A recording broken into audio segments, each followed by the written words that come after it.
Olá, queridos. Que bom estarmos juntos outra vez. Para você que está aqui pela primeira vez, seja muito bem-vindo ao canal Laerte Cardoso. Meu sincero desejo é que Deus use essa meditação para te abençoar, para edificar a tua vida, consolidando a tua fé. Vamos então ao estudo de hoje. A base da nossa reflexão se encontra no Evangelho de Marcos, capítulo 6, versos do 34 ao 40. Vamos à leitura. Ao desembarcar, viu Jesus uma grande multidão e compadeceu-se deles, porque eram como ovelhas que não têm pastor.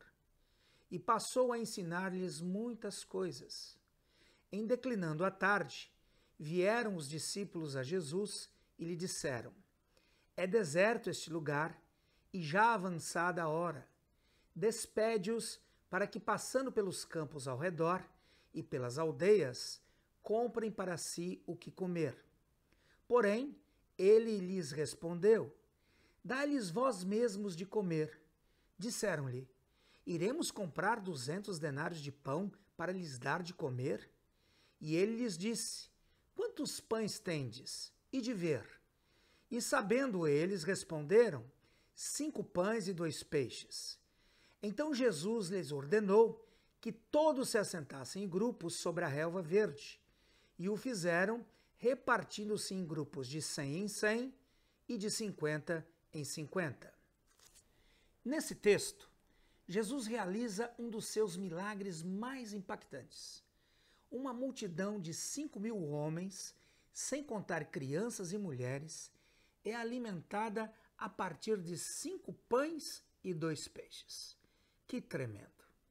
Jesus multiplica 5 pães e 2 peixes e alimenta uma massa de gente faminta, que passaram um extenso período do dia ouvindo as suas palavras. Essa história é cheia de simbolismos. Esse episódio é muito inspirador. Sem querer passar uma receita de bolo aqui, eu quero compartilhar com você alguns pontos que podem nos colocar numa trajetória de bênção. Reafirmo, minha intenção não é defender uma tese de como milagres são produzidos, mas alimentar a sua fé com a inspiração da palavra de Deus. Vejamos então alguns aspectos significativos dessa história que levou uma grande multidão a provar do sobrenatural de Deus. Em primeiro lugar, devemos compreender que o princípio do milagre está na compaixão. O verso 34 afirma que Jesus, ao desembarcar, viu uma grande multidão e se compadeceu dela, porque eram como ovelhas que não têm pastor. A manifestação do milagre veio no final do dia, mas tudo se iniciou na compaixão de Jesus. Ele percebe a aflição daquela gente, reconhece o indivíduo no meio daquela massa, enxerga dramas pessoais e se compadece. Não é difícil perdermos a sensibilidade e começarmos a tratar o rebanho como uma coisa só, um amontoado de gente. Tem líderes que amam as multidões, mas detestam o indivíduo. São excelentes no atacado e péssimos no varejo. São impacientes, cobram muito e entregam pouco. O sobrenatural começa a ser desatado quando amamos as pessoas, quando nos compadecemos das ovelhas que não têm pastor, que estão vivendo à mercê dos lobos, dos devoradores de gente. A multiplicação dá o seu start quando as pessoas são valorizadas. 5 pães e 2 peixes se multiplicam em milhares. Do mesmo modo, quando nos interessamos pelas pessoas, quando estamos dispostos a socorrê-las, a arrebatá-las das mãos do maligno, poucas pessoas se multiplicarão em milhares. Igreja não cresce sem compaixão. Célula não cresce sem compaixão. Jesus não morreu por coisas. Jesus morreu e ressuscitou por gente.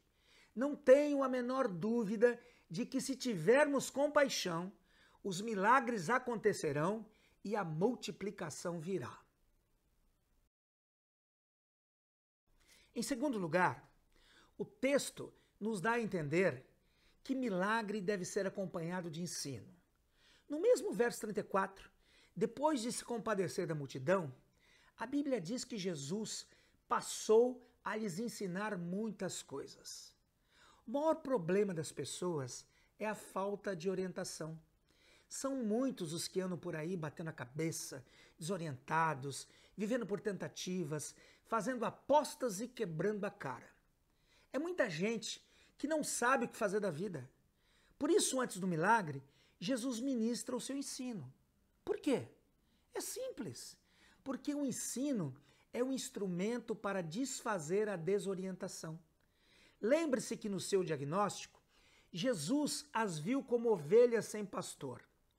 Dentre as suas várias funções, o pastor dá direção para as ovelhas, traz orientação acerca do caminho.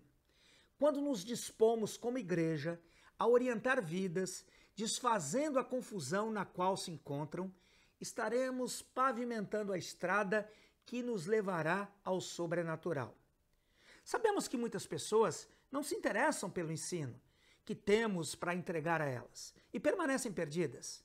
Mas também é verdade que existem muitas pessoas à espera de alguém que se interesse por elas, que se identifique com as suas angústias e que aponte um caminho que as tire daquela aflição. É muito significativo que antes do milagre houvesse um longo período de ensino. Jesus deu à multidão o que ela precisava, antes de dar o que ela queria. O desorientado chega a nós e pede aquilo que ele acha ser a sua necessidade. Mas nós temos que enxergar o que de fato ele precisa. Depois de cumprirmos com essa etapa, dando o que nem mesmo ele suspeita que precisa, então podemos dar o que ele quer, o pão e o peixe. Em terceiro lugar, temos que compreender que o socorro da igreja está no sobrenatural e não nas ideias terrenas. Os discípulos de Jesus perceberam o problema. O fim do dia ia chegando e eles pediram ao mestre que despedisse a multidão a fim de comprar alimentos nas aldeias vizinhas. Havia uma preocupação com o que poderia acontecer com aquelas pessoas que haviam passado o dia inteiro ouvindo Jesus sem nada comer. Então a solução apresentada pela equipe foi essa. Olha, mestre, libera a multidão para que cada um cuide das suas necessidades. E assim evitaremos um problemão.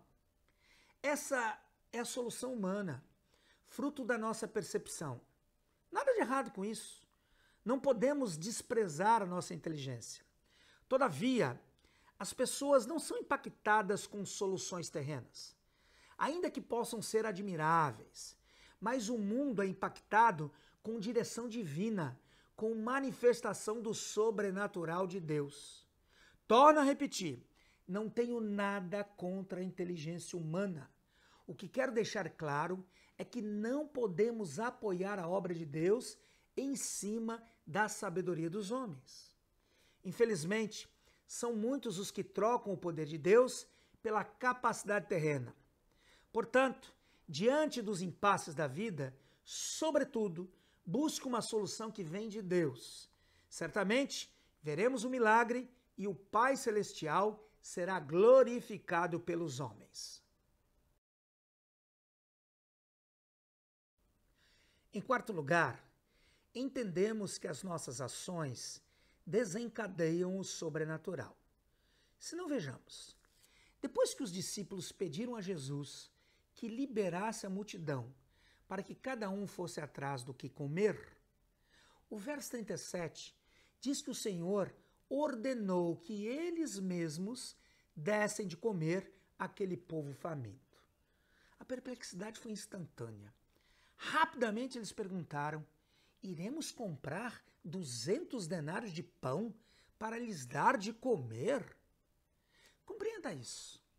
Diante da ideia da equipe de liberar o povo para que cada um cuidasse de si mesmo, Jesus chama os seus discípulos à responsabilidade. Temos um mundo espiritualmente faminto diante de nós e o Senhor nos chama à responsabilidade. Ele não aceita as nossas desculpas e mostra que as nossas ações serão respaldadas pela sua poderosa mão. Quando agimos debaixo de uma direção, quando assumimos a nossa responsabilidade como igreja frente a um mundo caído, Deus vai desencadear o sobrenatural. Mesmo nos achando menores, incapazes, em Cristo podemos alimentar multidões. Se obedecermos a sua voz e nos dispusermos a alimentar os famintos, nossas ações vão desencadear milagres. Em quinto lugar, entendemos que não devemos nos envergonhar do pouco que temos. No verso 38, Jesus pergunta aos discípulos: quantos pães vocês têm? E eles respondem: 5 pães e 2 peixes. É óbvio que 5 pães e 2 peixes não podem alimentar uma multidão de milhares. Porém, se esse pouco estiver nas mãos certas, isso será suficiente para que um grande milagre seja realizado. Nas mãos dos discípulos era insuficiente, mas nas mãos de Jesus todos comeram e ainda sobrou. Às vezes Deus nos pede um relatório e nos envergonhamos do pouco que temos, do nosso pequeno resultado. Relatórios podem nos envergonhar. Muitos se sentem constrangidos a ponto de omitirem o pouco que conquistaram. Entretanto, quando admitimos que o nosso resultado é pequeno e depositamos nas mãos de Jesus o pouco que temos, um grande milagre vai acontecer. Creia que o seu pouco pode se tornar muito quando consagrado ao Senhor. Muitos não avançam e não entram no sobrenatural porque foram inibidos quando confrontados a respeito do que tinham nas mãos. Mesmo que hoje os teus resultados possam ser motivo de vergonha para você, creia que no lugar da sua vergonha, Deus lhe dará dupla honra. Consagre a sua família, consagre o seu ministério, consagre as suas finanças, entregue tudo ao Deus vivo, coloque tudo nas mãos de Jesus e Ele fará com que tudo prospere. Em sexto lugar, compreendemos pelo texto que devemos nos preparar para o milagre. Pense comigo. No verso 39, Jesus ordenou que todos se assentassem em grupos sobre a relva. E assim eles fizeram, repartindo-se em grupos de 100 em 100 e de 50 em 50. Perceba, nesse caso, como foi importante eles se organizarem para receber o milagre. Antes de Jesus multiplicar os pães e os peixes, ele estruturou o povo, distribuindo aquela gente em grupos, preparando o ambiente para o sobrenatural. Eu creio que em muitas situações devemos nos preparar para que o Senhor mova a sua mão abençoadora na nossa direção. Muitas pessoas estão com a vida totalmente complicada, toda bagunçada, e isso não coopera com a ação de Deus. Pelo contrário, muito da nossa desorganização impede um milagre. Portanto, temos que organizar a vida, temos que organizar a família, temos que organizar a igreja, as nossas finanças, pôr tudo em ordem, pois sem organização não há milagre, não há suprimento. Para finalizar esse estudo, vamos recapitular rapidamente as 6 considerações que fizemos. Um cenário de escassez é transformado e a mão de Jesus se estende para operar milagres quando? Em primeiro lugar, quando há compaixão. Em segundo lugar, quando há ensino. Terceiro, quando deixamos as soluções terrenas e optamos pelo sobrenatural. Quarto, quando entendemos que o sobrenatural começa nas nossas ações. Quinto, quando admitimos o nosso estado e constatamos que o que temos é muito pouco. Sexto, quando nos preparamos para o milagre, organizando a vida. Pense nisso. No amor de Jesus, Laerte Cardoso.